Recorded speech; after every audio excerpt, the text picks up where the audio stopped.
Good evening. As a preliminary matter, I am Tina Burgos, member of the Needham Human Rights Committee. I will be chairing this meeting. Permit me to confirm that all members and persons anticipated on the agenda are present and can hear me. Members, when I call your name, please respond in the affirmative. Cynthia. Yes. Ben.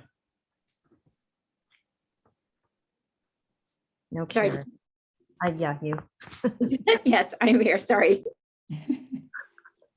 Amelia. Here. Belinda. Here. Renaz. Here. Here. Let's see, Bud. Marlene. Here. Julie. Here. I don't see Emmy. Emmy, you there? Katie. Here. This open meeting of the Needham Human Rights Committee is being conducted remotely, consistent with Governor Baker's executive order of March 12, 2020, due to the current state of emergency in the Commonwealth due to the outbreak of the COVID-19 virus. In order to mitigate the transmission of the COVID-19 virus, we have been advised and directed by the Commonwealth to suspend public gatherings. And as such, the governor's order suspends the requirement of the open meeting law to have all meetings in a publicly accessible physical location. Further, all members of public bodies are allowed and encouraged to participate remotely. The order allows public bodies to meet entirely remotely so long as reasonable public access is afforded so that the public can follow along with the deliberations of this meeting.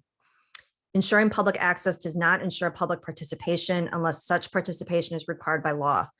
This meeting is a webinar and will allow the public to comment. For this meeting, the Needham Human Rights Committee is convening by Zoom app as posted on the town's website, identifying how the public may join. Hey, Emmy. Please note that this meeting is being recorded and that some attendees are participating by video conference. Accordingly, please be aware that other folks may be able to see you, and take care not to screen share your computer. Anything that you broadcast may be captured by the recording. All supporting materials that have been provided members of this body are available on the town's website unless otherwise noted. The public is encouraged to follow along using the posted agenda unless I note otherwise. We are now turning to the first item on the agenda. Before we do so, permit me to cover some ground rules for effective and clear conduct of our business and to ensure accurate meeting minutes. I will introduce each speaker on the agenda. After they conclude their remarks, I will go down the line of members, inviting each by name to provide any comment, questions, or motions. Please hold until your name is called. Also, please remember to mute your phone and computer when you are not speaking, and remember to speak clearly in a way that helps generate accurate minutes. For any response, please wait until I yield the floor to you and state your name before speaking. For items with public comment, after members have spoken, I will afford public comment as follows. I will first ask members of the public who wish to speak to identify their names and addresses only. Once I have a list of all public commentators, I will call on each by name and afford 3 minutes for any comments. Finally, each vote taken in this meeting will be conducted by roll call vote. Okay. Approval of the minutes from December 16th. I know there were some adjustments that needed to be made, which I believe Renaz made. Thank you, Renaz. Does anybody else have any other amendments that they would like made? No. Okay. Can I have a motion to approve minutes? And a second? Second. Okay. Cynthia? Oh, sorry. Yes. Yes, sorry. I also want to just let you guys know I'm looking down because I'm trying to type the minutes while we're talking. So that's No, Jen, I'm doing the minutes. Oh, I thought you remember? wanted me to do it this month. No, I'm doing them. You're doing them next time. No, you're not doing. You're not doing them because you switched with. I not switched with doing them. Jen. I switched with Jen in November, I think. So I was supposed to be February. So Julie is doing them for me. You're not doing them, Jen. I'm doing them. So don't do All right, it. then. You have my full attention then. I guess maybe I didn't write it right. I don't know. Sorry. But just relax. Ha. Jen, yes to the minutes or no to the minutes? Yes. Yeah. Okay. Amelia, Yes. Renaz, Yes. is Bud on? No. No. Marlene, Yes. Julie, Yes. Emmy. Yes.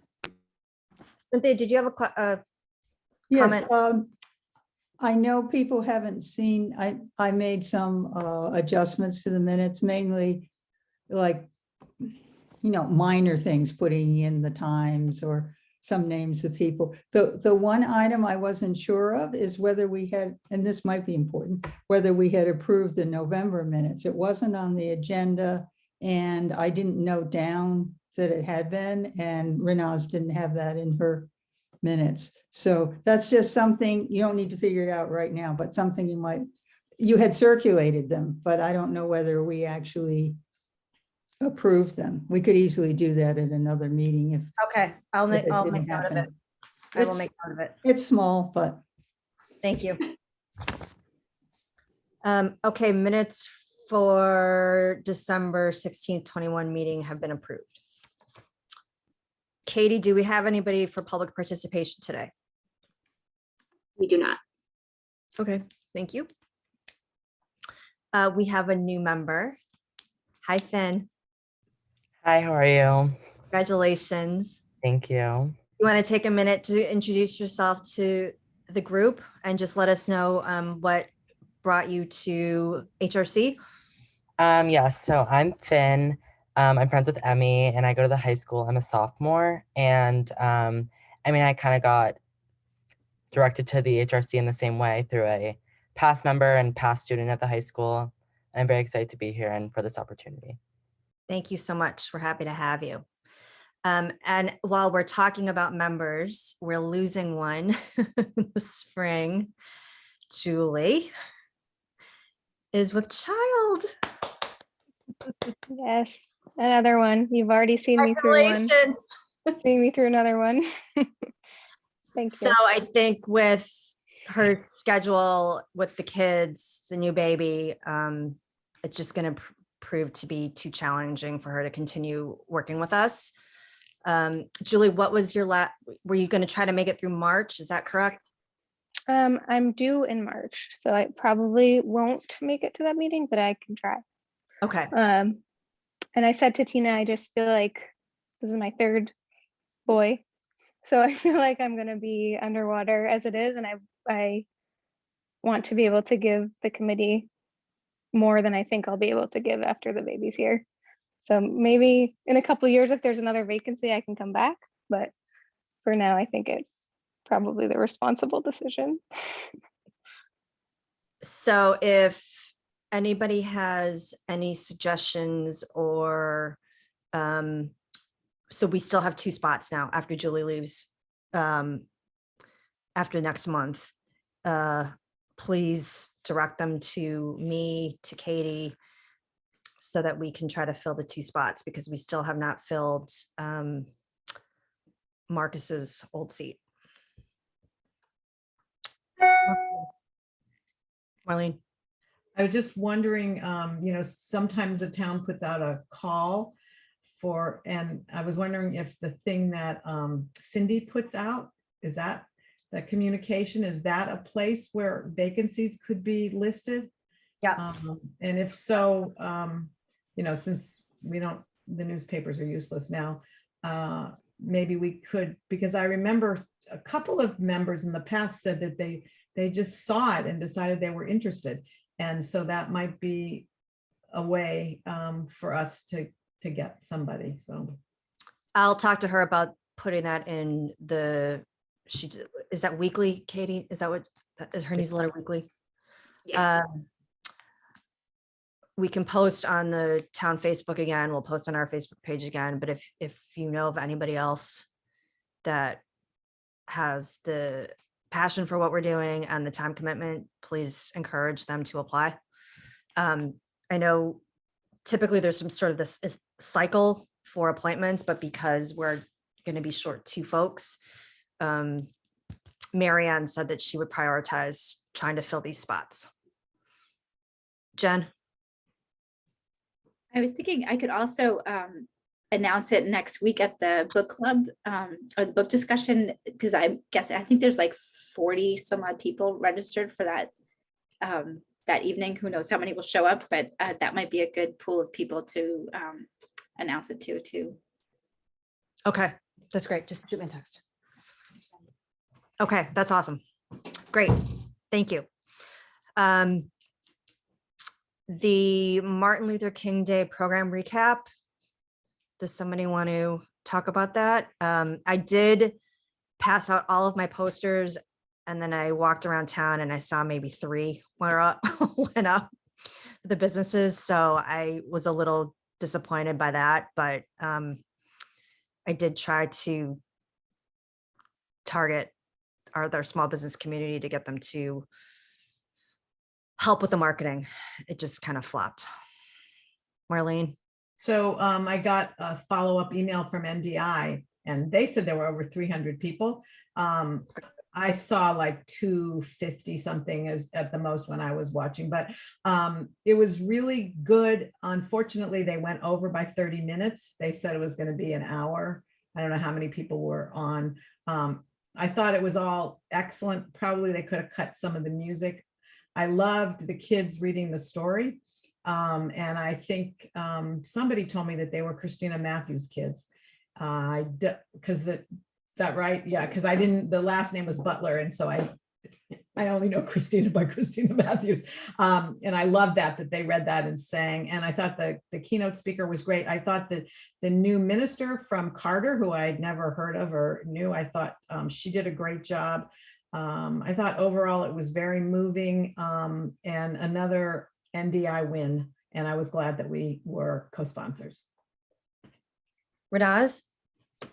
Yeah, I really, Tina, agree with you because I also participated in the singing group with Plugged In for the Martin Luther King Day program. But a few days before, I got from Cynthia the posters, the flyers, and I put them in the bags I got some food from Trader Joe's donation.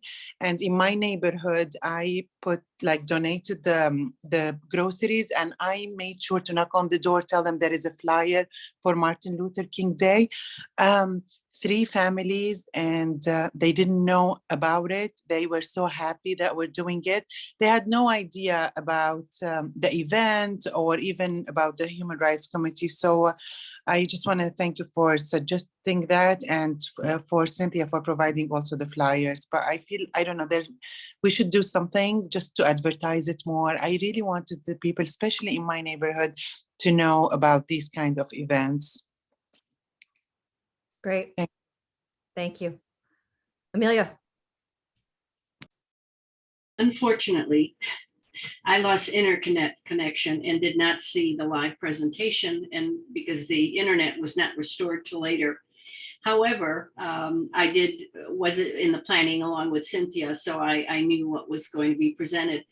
A friend of mine, a former colleague who's African American and lives in Florida, tuned in. She watched it and contacted me immediately. And she said that she was so touched that people of all racial backgrounds came together and worked so hard on that program. And it seemed very authentic and a sincere effort. And I was really thrilled for her to say that.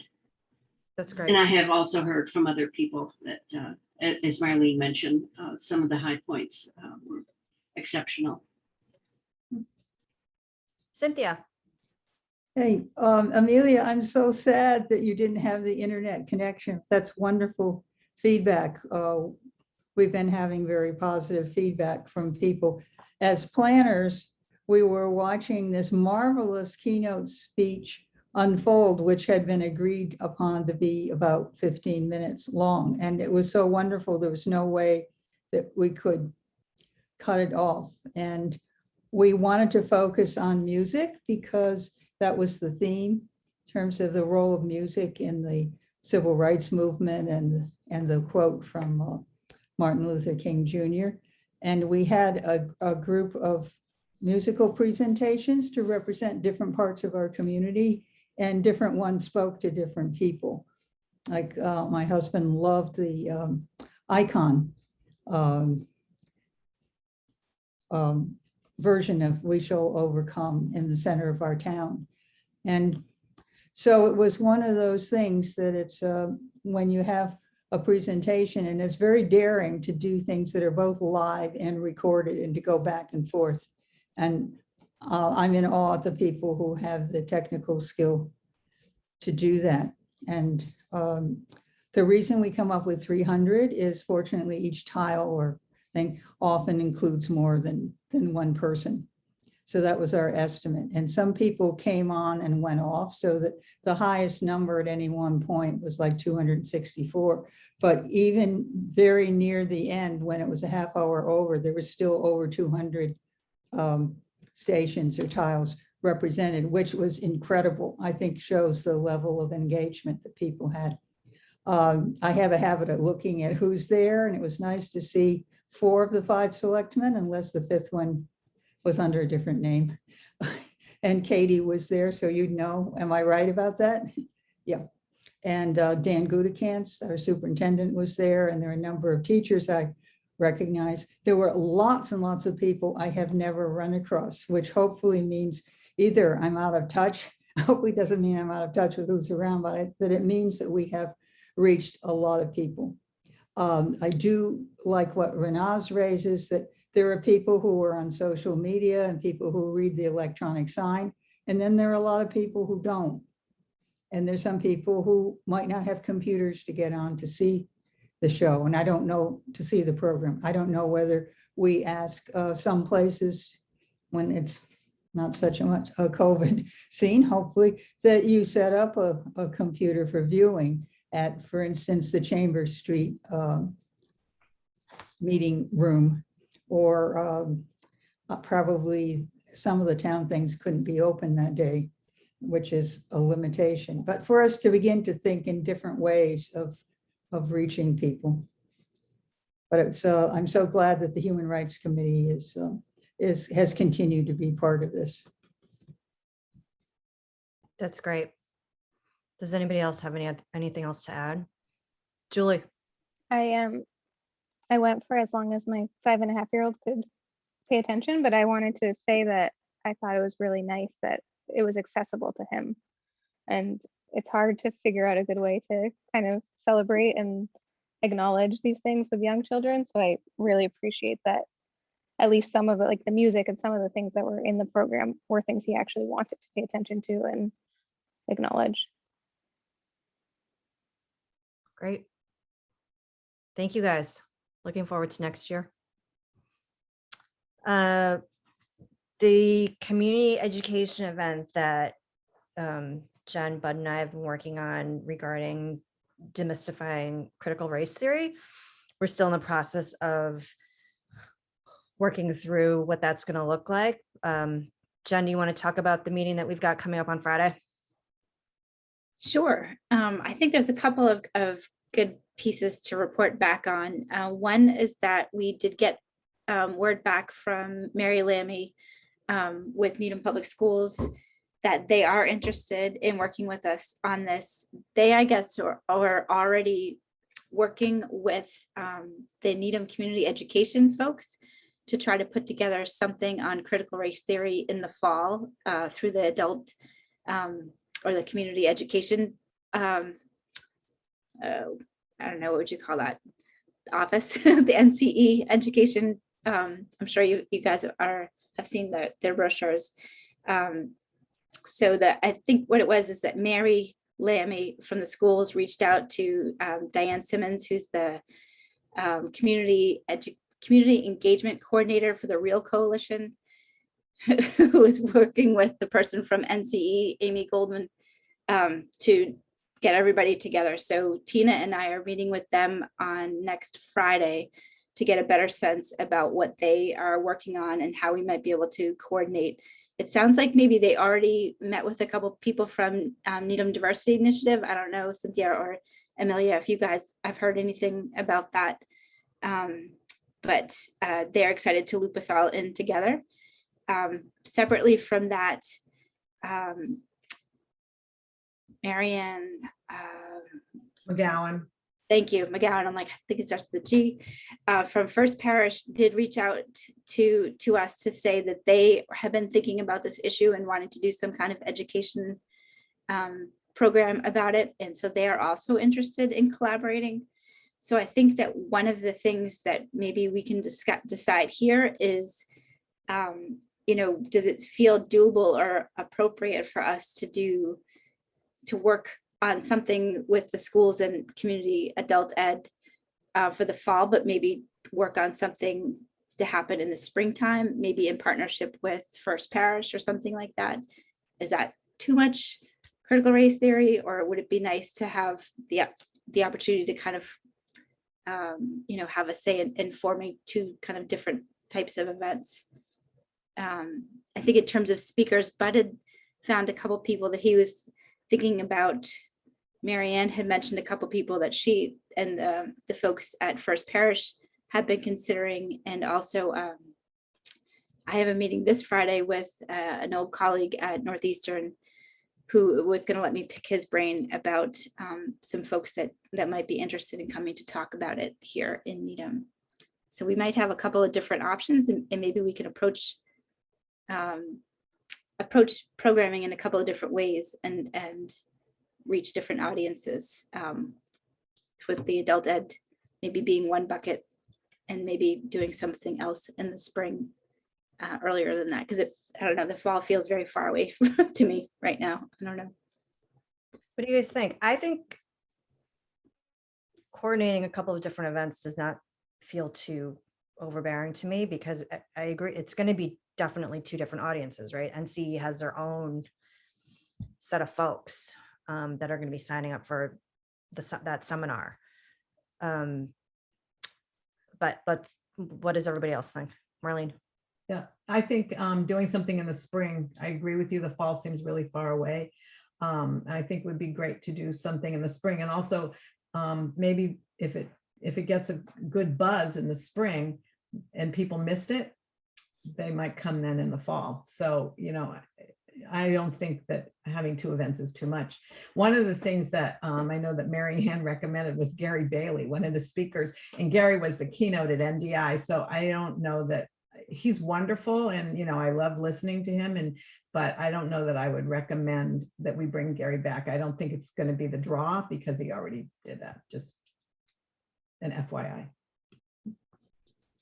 Cynthia?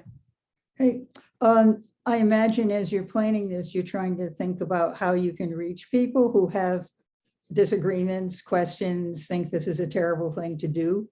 And because a lot of the people who come to the NDI kinds of events are likely to be open to it.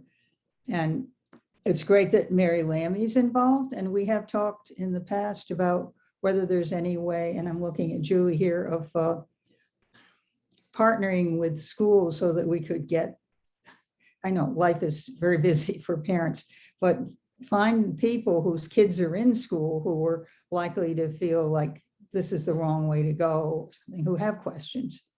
And I'm not sure, I presume that you were thinking about that, but that's, I have no doubt you can get lots of great speakers. The main thing that I'm concerned about is how we can get to the people who have lots of reservations and think it's awful.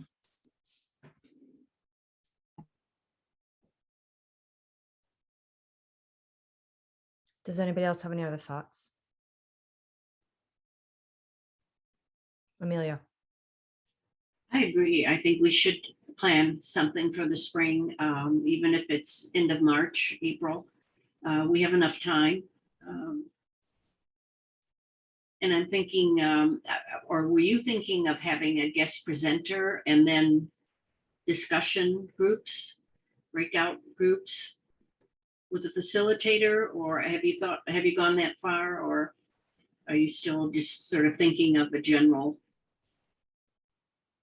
I don't think that we've gotten quite that like fine-tuned on it. I think that my understanding, Tina, tell me if you were thinking something different, was that as opposed, not that we want to closeout discussion ever. That's not what our role is in this community, but that the main focus of this was more education, as opposed to kind of like, let's get together and talk about critical race theory, but as a starting point to just explain what critical race theory is and what it's not.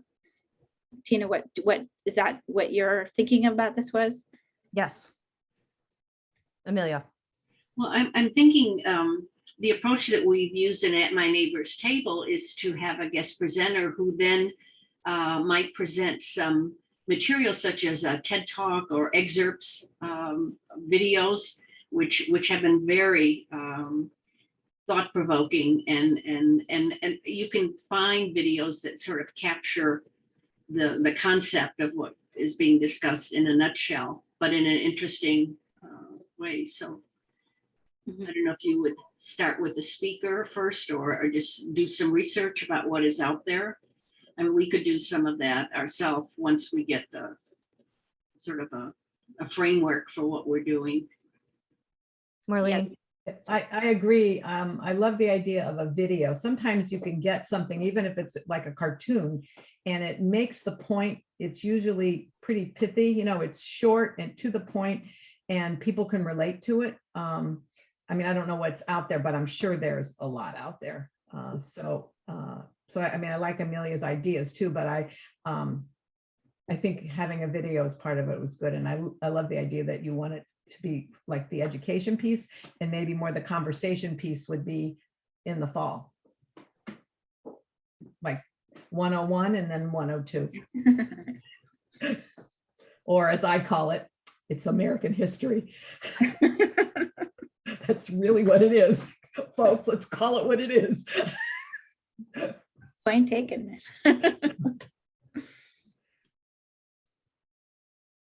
Anybody else? Any other comments? Emmy or Finn, have you guys heard anything? Is it coming up at the high school at all, either among the students or in your classes or anything? Emmy.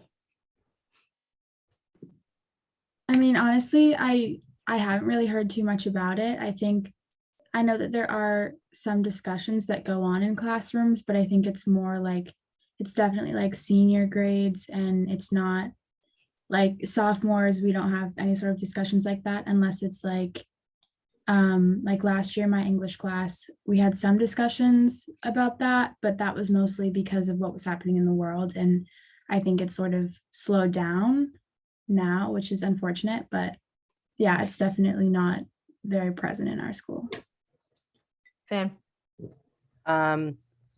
Similar to Emmy, like my history class has had a conversation about it this year because of students do like a news presentation about current news stories, and one was about critical race theory in Texas, and we just had a talk about that, but we haven't really had like an active discussion like over multiple periods and like throughout our whole school about it. So yeah. Amelia. I'm just thinking, I wonder if parents should be a target population, because a lot of what you see are parents protesting at school board meetings. And I think it would really be important to get their perspectives and involve them in some way. That's an interesting point.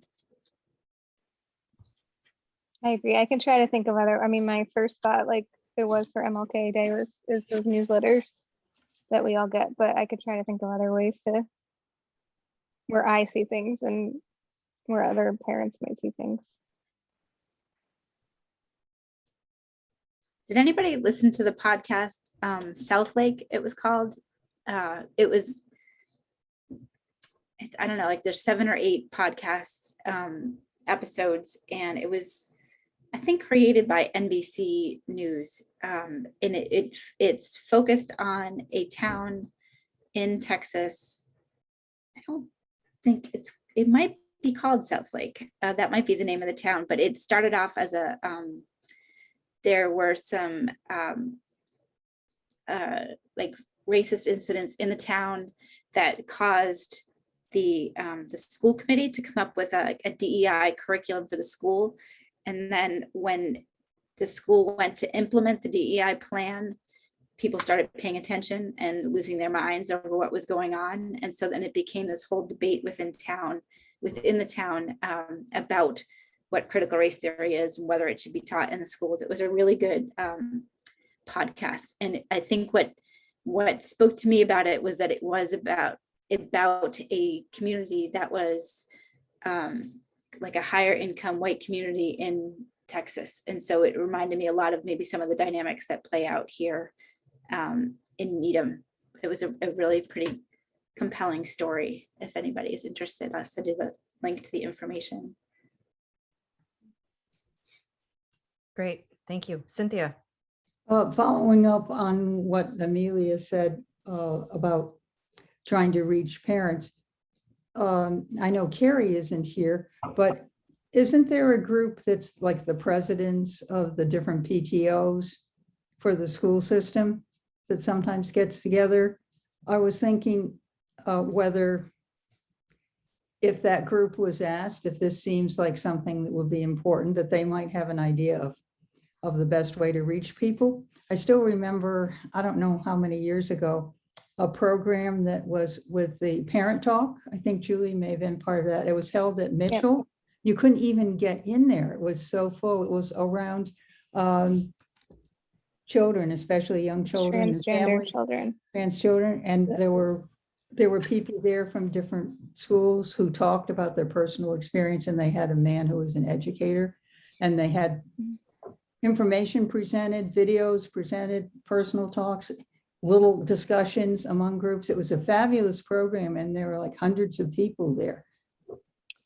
Yeah, I think I was just thinking that too, trying to find non-town related organizations that could reach their membership bases. Parent Talk might have kids that are a little bit younger that wouldn't necessarily be as relevant, but another one I thought of was maybe like the Y, like the kinds of emails that I get that I pay attention to from groups like that, where like my kids are involved in that stuff.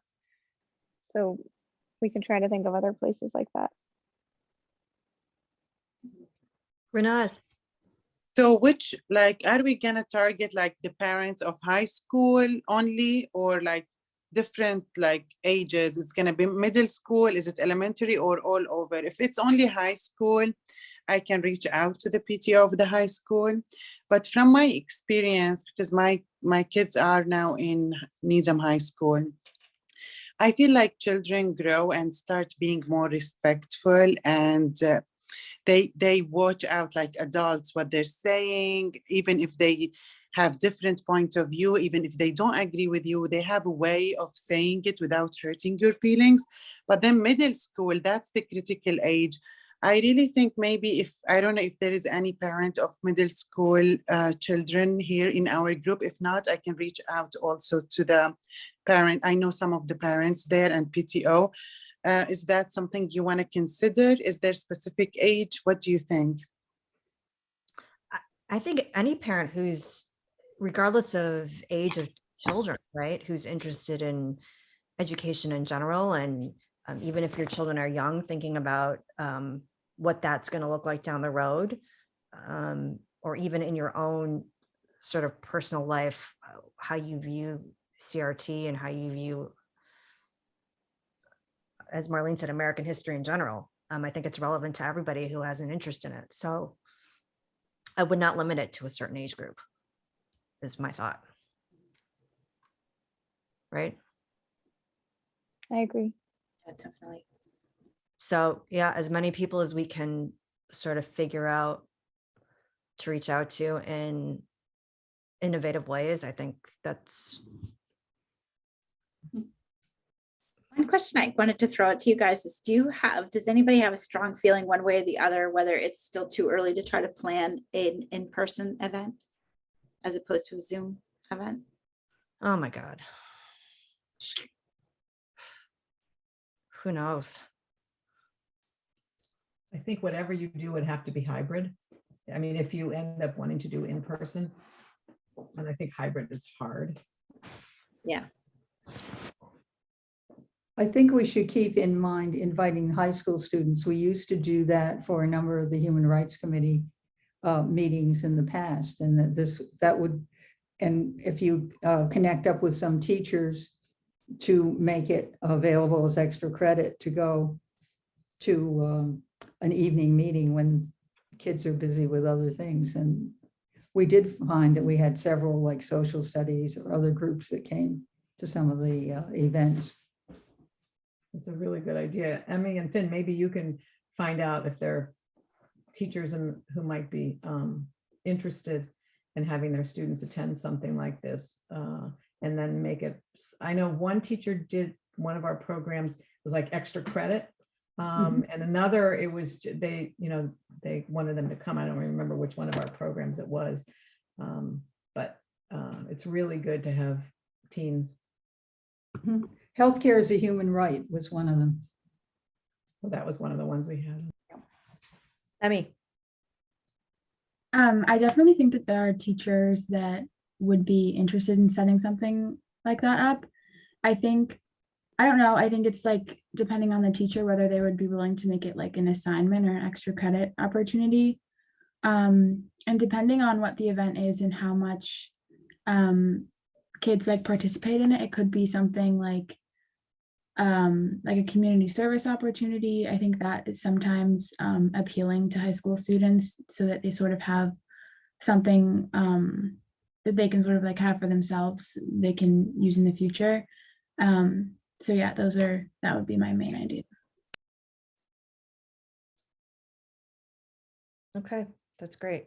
Does anybody else have any other comments or suggestions? Okay, so Jen and I will meet with Amy Goldman next Friday, and Jen's also meeting with her colleague tomorrow. We'll report back on sort of what they're thinking before we decide, before we start solidifying plans, but let's try to get something put together for the spring.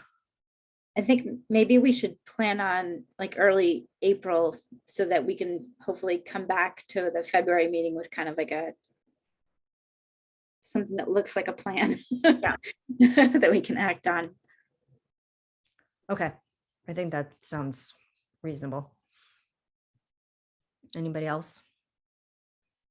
Okay, great. Thank you guys for all of your suggestions. It's really going to help us with the planning moving forward. Another event that Katie, Jen, and I are involved with regarding the planning is the policing community conversation. We are pretty far along at this point, right? So it's a 3-part series and it's going to start tentatively early March. Is that correct? I didn't write the dates down. Yes. March 1st. Mary Ann said March 1st and April 1st, and she didn't know the June date. I was at a meeting when she presented.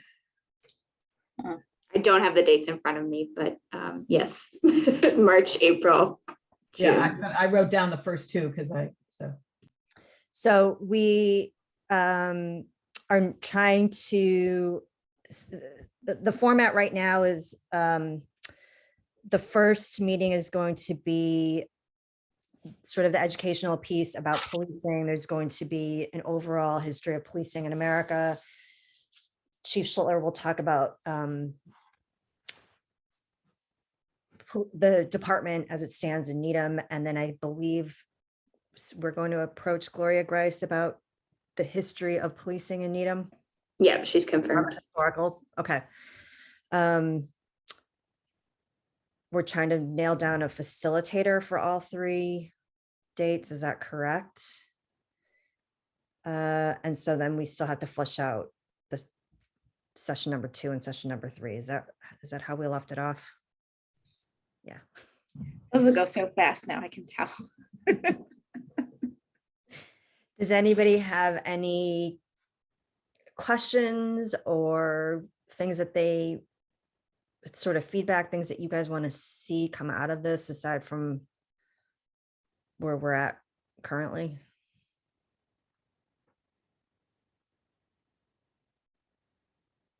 Okay, we're meeting again next week, 2 weeks? Monday. Great, Great. To continue the process. So we'll keep you guys posted. Marlene, I just wondered, are these going to be standalone events? So if you can't make all three, can you come to one, or will they be recorded? I'm assuming that they're going to be on Zoom, so that people could catch up if they have a conflict or. I actually Yeah. think it was scheduled right now, or the thought was that it was going to be in person at Powers Hall. No, because there's, it can accommodate social distancing. yeah, Well, So if that was one of the possibilities. So if it is though, then would the Needham channel cover it so people who might not be able to go could see it? Or could, hopefully. That yeah. would be.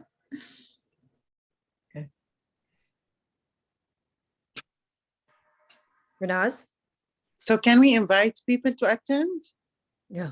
Like the people, is there going to be a brochure or something or flyer or no? Yeah, we're talking about marketing at the next meeting as well. We'll Oh. have to put together sort of teasers leading up to the event, and Yeah. then putting together a marketing program so that we can spread the word. Great. I'll help with that. Thank you. Does anybody else have any other questions, suggestions, or feedback? Okay, if anything comes to mind, oh, Cynthia. I expect you probably have some contact with Denise Garlick about this. I know that she's been very interested in seeing this kind of conversations go on in all the towns in her district. And I heard her give a presentation a while back at the Clergy Association of where things were at with the various criminal justice, police reform bills and the implementation of that. So just thinking of her as a resource also for publicity. And we actually haven't discussed bringing Denise on board, but I think that's a great idea. So we can talk about that on Monday. Yeah, we can add it to the list. I think she attended the program too. I think I saw her name in the Martin Luther King Day. Okay.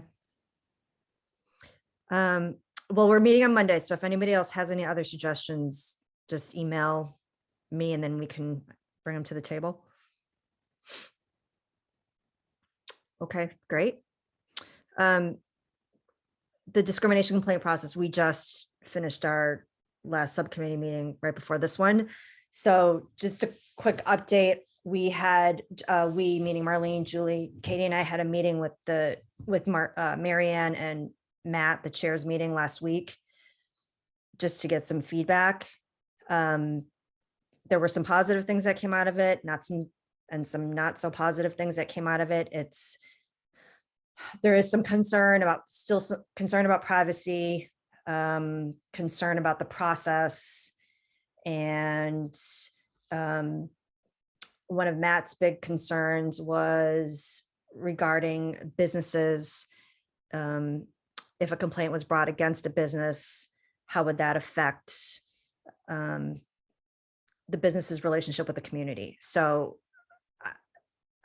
I think part of that is just needing more clarity about what the process is and how we're going to go about it. I understand the concern, but I think also there was, not sort of, I felt like the way that he was thinking about it was that businesses were going to be targeted unfairly, and that's not at all what this process is meant to do. So the subcommittee still needs to continue to meet to flesh out the process. Tonight, we talked about, what happens, what are some instances where, let's say, the committee isn't equipped to handle a particular complaint. For example, if it's criminal, right? That's not something that we would handle. We would automatically pass that off to Needham PD. If there was a complaint against a town employee or about a town employee, That is not something that we would handle. There are rules and procedures and processes that the town of Needham has to handle those types of things in their HR department with the unions and all that, as Katie was explaining to us. That is something that we would hand off. So there are several different scenarios. We're not going to be able to capture all of them that we need to think through as far as, once we take the initial complaint, where do we go from there? So we still need to flush that out. And we also, I think, to help assuage some of the concerns about privacy and bias within the process, we're going to come up with a narrative that speaks strictly to the protected classes as laid out in the UN Human Rights Charter, so that there's more clarity on what our work is and what our scope is. Julie and Marlene, do you have anything else to add as far as sort of where we are in the process now and what we've discussed up until through tonight?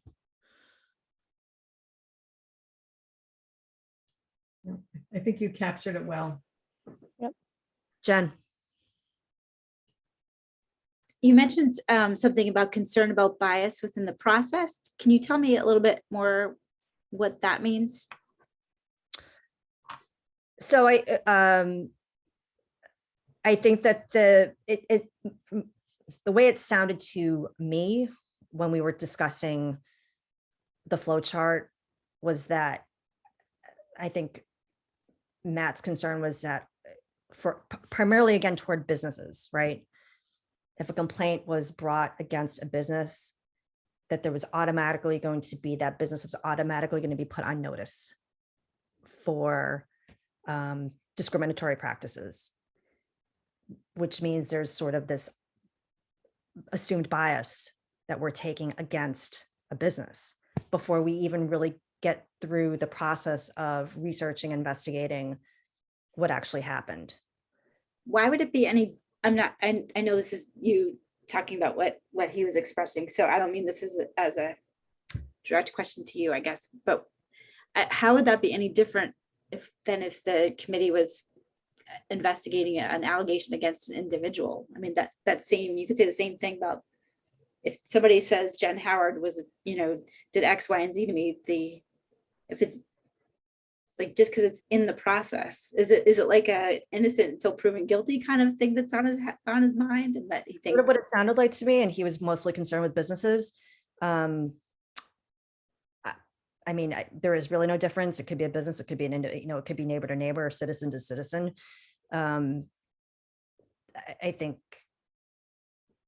the point we were trying to make was that that's not the tack that we're taking. We're not judge and jury here. We're just trying to lay out the facts. Somebody comes to us with a situation, we decide it's something that it's within our purview to take on, then we go from there. But that's why we need to really continue to flush out, particularly as Marlene was saying, a narrative, specifically, what do we deal with and what don't we deal with? What makes sense for this organization and the committee to take on. And if it's something that's beyond our scope, beyond our training, when do we pass that off to somebody else that's much more equipped to handle whatever the situation is? Amelia?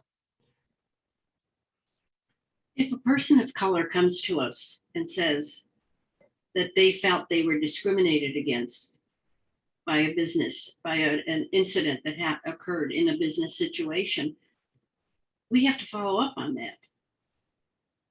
And I'm thinking about two things come to mind because I'm still learning about the process. I still have that graph in front of me that you presented many months ago. I'm still processing, but the outcome is important as one of the steps, after hearing points of view. Is restorative justice part of this, where rather than punish the perpetrator, if that was the conclusion drawn, but rather to find some way of bringing justice to the situation with the an initiative taken by, or, encouraging the business person to take some steps to rectify or to reconcile the difference? I mean, could that be part of the process? Marlene, Another thing that I think, I mean, this is just thought, I know we're at early stages, but another thing that comes to my mind is if a person of a diverse background comes to us, look at who we are. We don't have that much diversity. I think it's really critical for us to get more members on the board and make every effort, because we need guidance ourselves. I mean, we have a lens, but after reading the book the second time, so you want to talk about race, which is going to be the next book discussion, I would feel very uncomfortable about making decisions because I'm a white person. And am I leading the discussion? Am I really helping this person, or would I be making things worse if I was on the committee that was trying to reconcile the differences or to deal with the situation in a positive, constructive way? so Marlene, you want to talk So, about the restorative justice piece first? yeah, well, our job is not going to be to punish. That's not the goal. The goal is, it's not our purview. I mean, it's to listen to two sides and to try to come to a mutual understanding. And yes, restorative justice would be a piece of that, to try to help people. We obviously will need training and that's a piece, and the town knows that we need training, and they it seems like they're going to be willing to pay for the training, which is really great. So yes, definitely restorative justice. But if two people can't come to an agreement, then we want to see how it can be resolved in some way. But I mean, I really believe that if someone feels that a business discriminated against them and they come to us, that we have to hear that. I mean, that's the whole idea of the complaint process. But again, we are not there to punish. That is not what our role is at all. Does that help?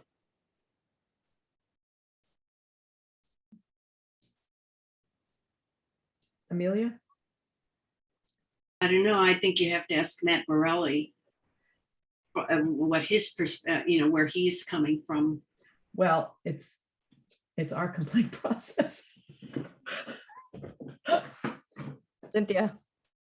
I wonder at some point if it would be helpful to give some sample scenarios. I know when we were trying to figure out the process, we kept thinking back to actual situations where people had come to the Human Rights Committee. So if I'm a business owner and I see a sample scenario of what might happen with a person who is bringing a complaint against a business, that would help me to understand, because there's some place along the way that the situation without the names comes to the Human Rights Committee, and the Human Rights Committee makes a determination as to whether this is a situation where the person's human rights are being violated. But at that point, they're not saying, oh, the name of the business, because even to be accused of something or named is going to be, have an impact on a business, whether or not whatever happens later on that gets worked out. So I think that could be helpful to all of us to have some sample scenarios. Is where you see boxes, but to try to translate it into your mind. And I still come back to the privacy part and the consultation part, and the bias, that as one, I'm still very uncomfortable about one person being the investigator. And then they said, well, you could talk to somebody who wasn't on the Human Rights Committee. So maybe next year, my term is up, I'll be one of the people there and I can work with people here. But I really think because of our own personal bias, especially those of us who are not growing up having experienced being in the situation of constantly being under scrutiny, that it would be good to have two people involved as much as possible along the way, or to be able to consult people who do have that perspective. So that's, I'm still in favor of the process, but it is a weakness that we need to be aware of how to deal with as we go along.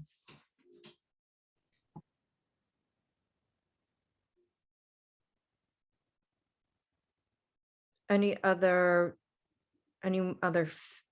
suggestions or feedback or concerns? I wonder if the lens could be less of this complaint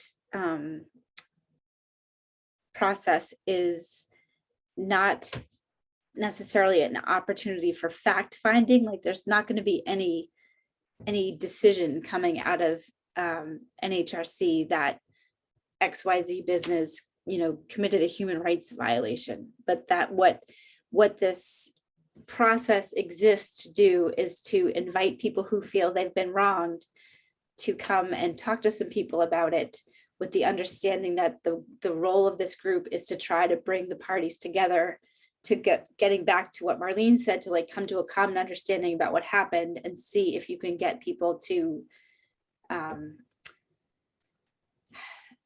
I don't know, to heal through that kind of process, as opposed to the purpose being to identify people or entities in our community that are committing violations of human rights. Do you know what I mean? Like I think that the expectation that we send out to the community is critical, because I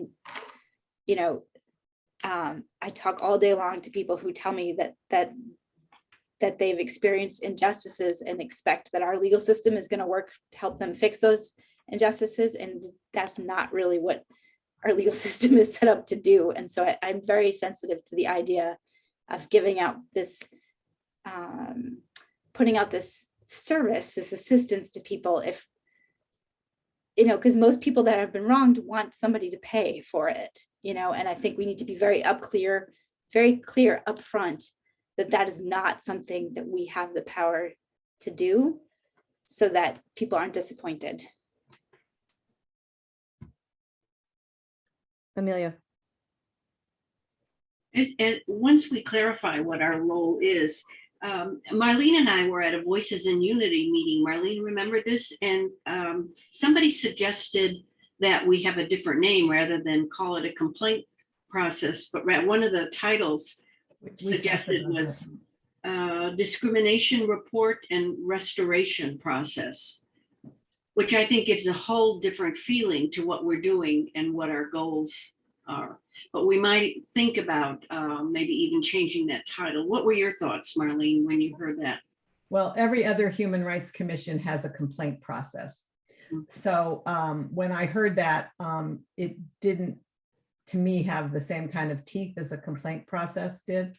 But I brought it back to the subcommittee, and we did discuss it.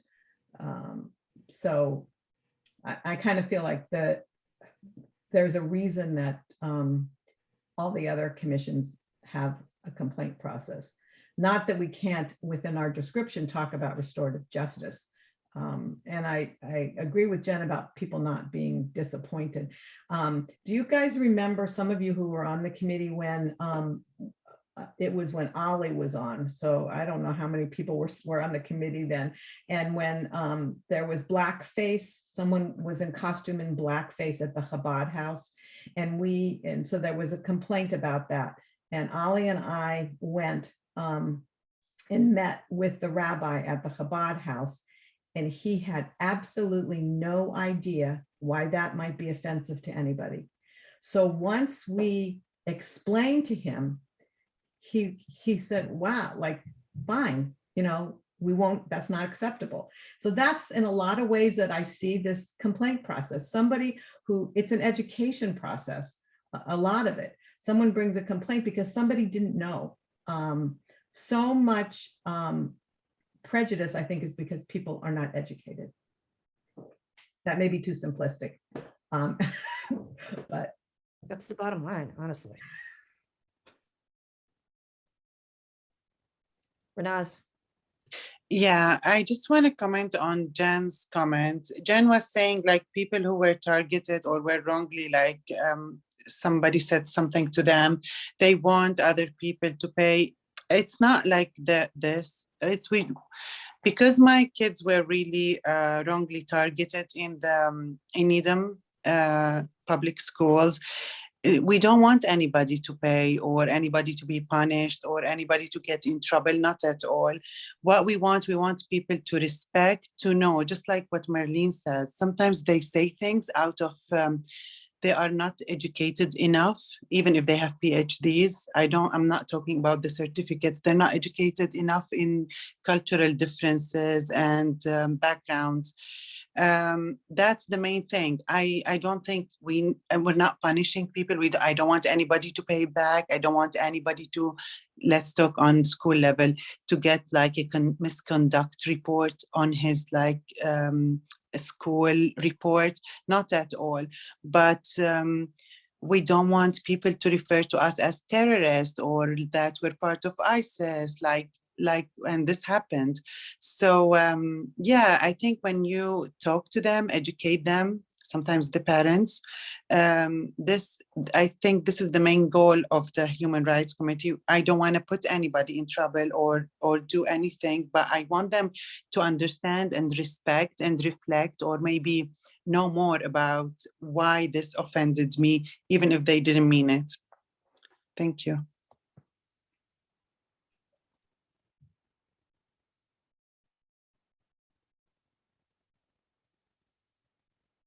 Any other comments? It's a work in progress, and the way that we left, one of the things that Marianne had said was, let's try this as a pilot. We're going to try it for a year, and that is also something that the subcommittee we have talked about. It's going to constantly move with our community, with the changing political climate, with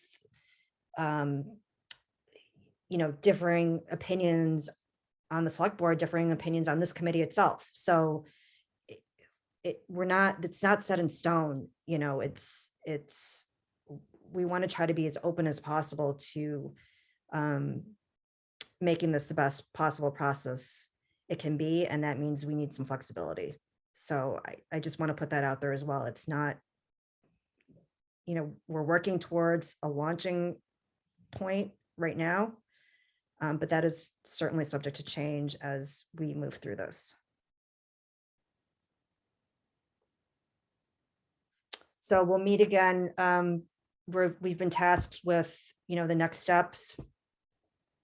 We're going to meet again in a few weeks to continue moving this process forward, and we'll hopefully have another update next month.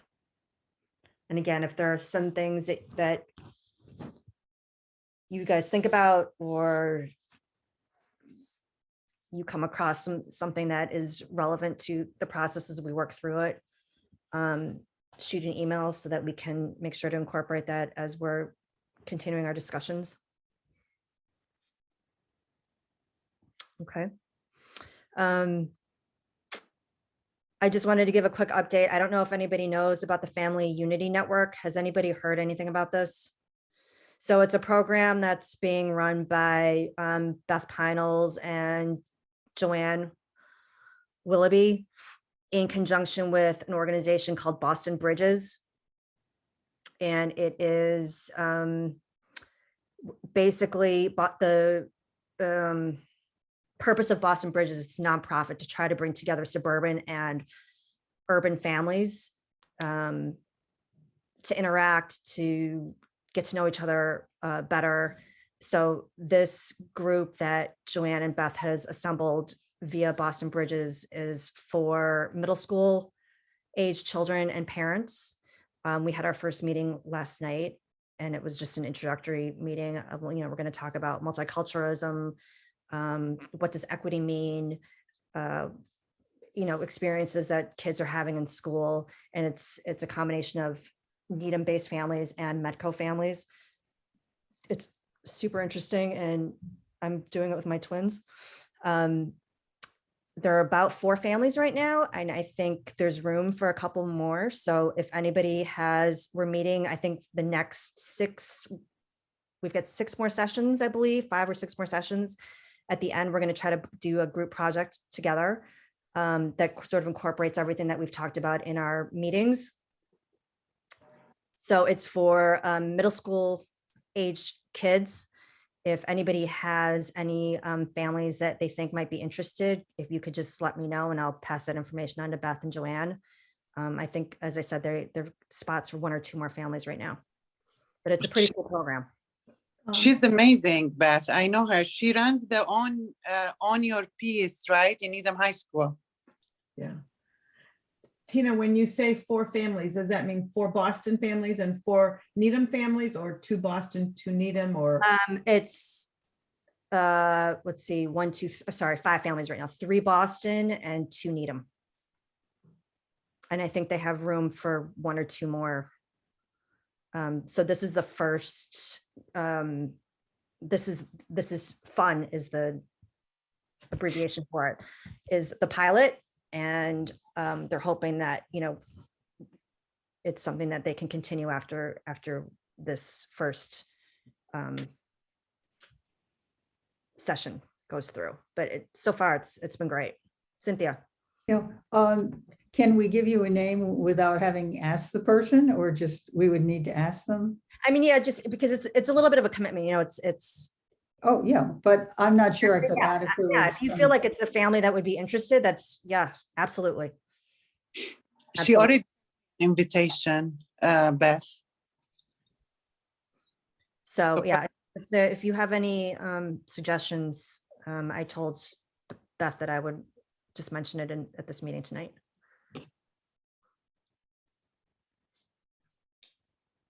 Okay.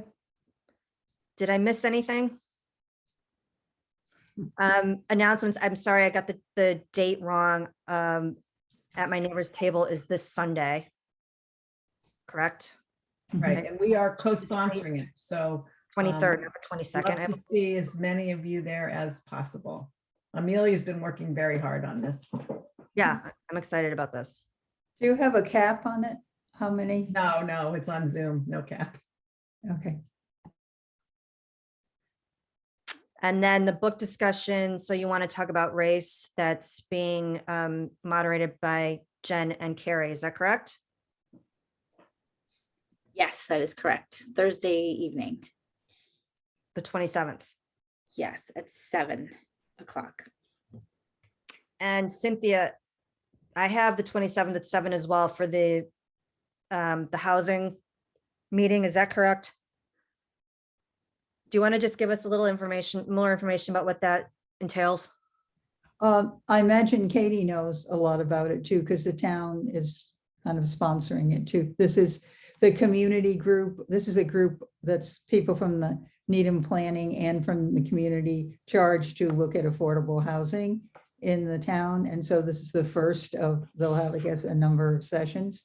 And people are invited to send questions before. It will be recorded. So after you see it, if you're not able to be there, you can also send questions. So it's the beginning of a process that will involve the community in looking at how to, what are the possibilities for affordable housing in Needham. So we just thought this was a group that would be interested in that. We realized we already are sponsoring an event so that we would not be encouraging people to attend in person, but you can listen to it and get involved in the future. So it's going to be a series of discussions. Yes. Oh, Katie?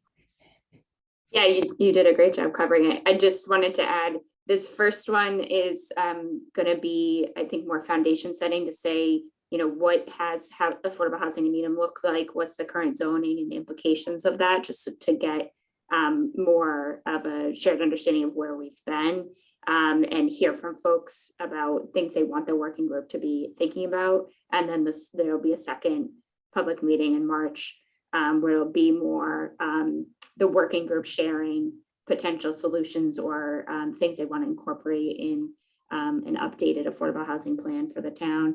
And so the March one would be more about getting feedback on those concrete strategies.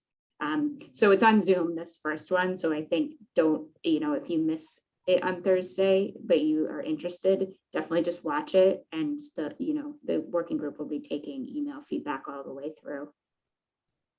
Okay.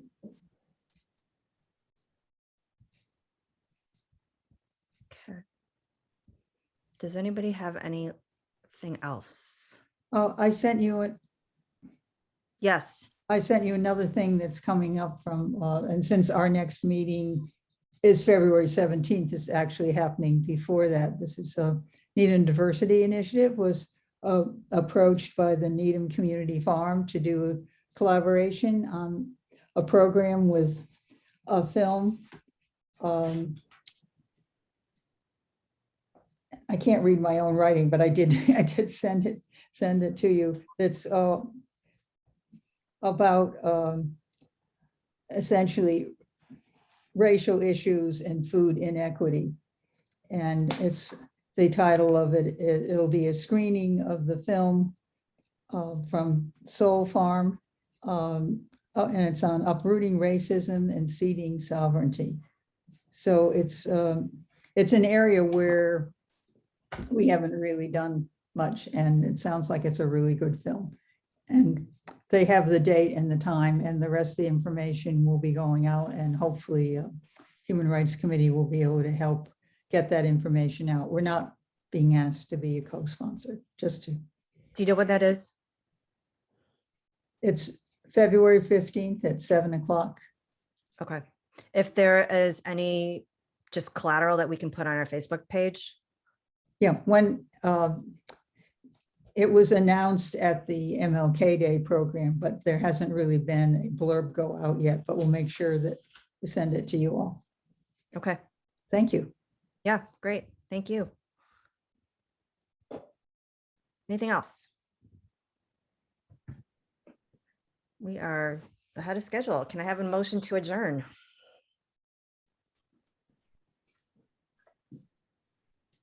Amelia, a second? Cynthia, okay. Cynthia, Yes. Ben, Yes. Amelia, Yes. Renaz, Yes. Finn, Yes. Marlene, Yes. Julie, Yes. Emmy. Okay, thanks you guys. We got a lot of work to do. I feel like it was a good productive meeting, and I will see you guys soon. Thank you. Thank you. Bye. Thank you, Tina Thank you. and Katie. Thank you.